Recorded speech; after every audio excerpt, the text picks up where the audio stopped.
So this is Hanson. This is a school day with Hanson. He's only a pup. Biggest thing with Hanson is his confidence. He just needs to build his confidence up. He wants to play. He's typical pup, and he's getting Frank to play with. He's getting Roscoe to give him the confidence, and me to point him in the right direction of what's right and what's wrong. He's too cute, man. He's just far too cute. I love him. So this is the first walk. So we're just out today. He's having a great time. He's just running with the others, mainly with Frank. And I'll be honest, it gives me a chance to control Frank a little bit and slow his playfulness down just a little bit. He is a bit full on. But again, that's his age. It's not an issue, it's just his age. It's finding the right dogs for your dog to play with so that they can actually get this socialisation bit. If we don't give them this socialisation, it always ends up being quite a big deal. Hugely exciting then when they do see another dog, and that's when they go into the tunnel vision and they don't necessarily follow our commands. I could be careful, it's a bit slippy.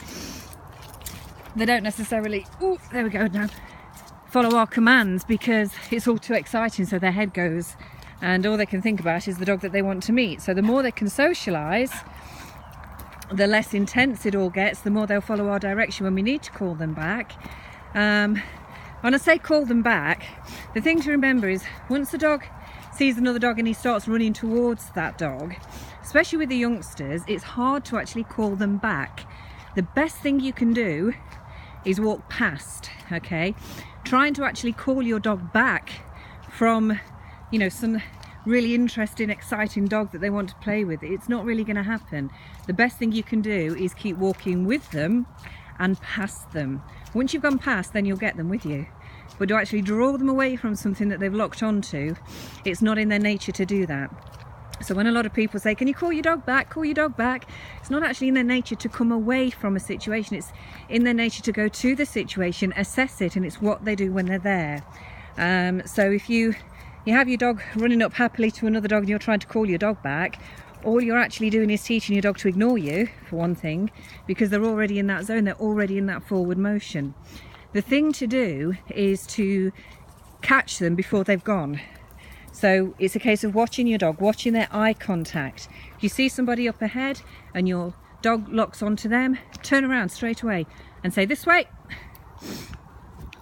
and you get them back. Once they've started running to that dog, they're already in that forward motion, they've gone. So you just keep going and you walk past the person, okay? Trying to stand still and call them back, it's not going to work. All you're going to do is put your voice into the situation. Your voice is an emotion, is an energy, and you generally then just make it worse. So that's sort of how their minds work when it comes to running ahead to greet other dogs. There's my handsome boy. How you doing, Roscoe? Ross, you okay? Having a good day? Yeah? Yeah, that's about as much conversation as you get from Roscoe. It's cool. Hello, beautiful. So we're gonna get this first walk out the way. A little burst of energy, not too much because he's still only a young boy, and he can work with Frank quite a lot on the socialisation of the puppy, the play biting, and knowing how far to go with that. So I can actually work at that to help both him and Frank really know how far to go with the biting and the playing. Helps with the socialisation. And then we're going to head back along the A444 which is a really nice familiar place for any dog, with all that traffic and all that noise. So this walk will actually build the pack mentality. It will build Hanson's trust in us, me, the dogs. So shh, Frank, no, just calming Frank down a little bit. No. Good. See? He's getting it.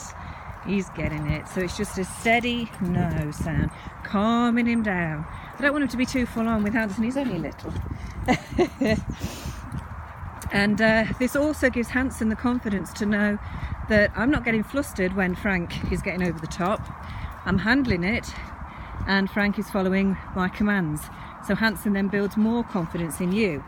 He has to see I'm not getting flustered. He has to see I'm not putting a softly voice into it all, which to them is whimpering. Okay?